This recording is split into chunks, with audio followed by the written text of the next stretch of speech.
His name is Dr. Frank Bourgin. He should have graduated 43 years ago when a college professor rejected his dissertation for a doctorate.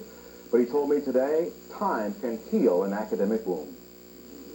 77-year-old Frank Bourgin is one of 650 graduates awarded a Ph.D. degree this afternoon here at the University of Chicago.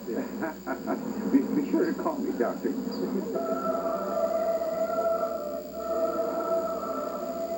As Frank was wheeled into the Rockefeller Chapel, he thought about overcoming obstacles. As a child, Frank had polio.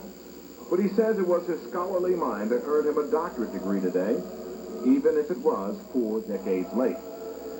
As a U of C student in 1945, which is when he started working on his doctorate, he wrote a 700-page dissertation about the authors of the American Constitution and how they designed the U.S. government to run all by itself. However, this well-documented report was apparently too radical in the 1940s, and the doctorate dissertation was rejected. I was really crushed when I learned that, because a couple of years of work had gone down the drain. During that 40-year period, Frank Bourgin wrote several historians, but he didn't get a positive response until he wrote and received a reply from noted historian Arthur Schlesinger. In his first letter, he says, "You had to be the pioneer of restructuring the early American economy." And when I saw that, I knew I had something to go by. I didn't think it would amount to much, but as I read it, I thought, you know, this guy did an enormous amount of work.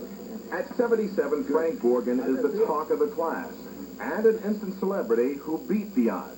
Dr. Bourgin says he wants to sit back and enjoy his new degree. I'm thinking of writing a new book called Sunrise at 77.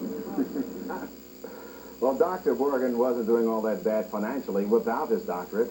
After that 1945 rejection, he moved to Minnesota and established a very successful chain of men's clothing stores.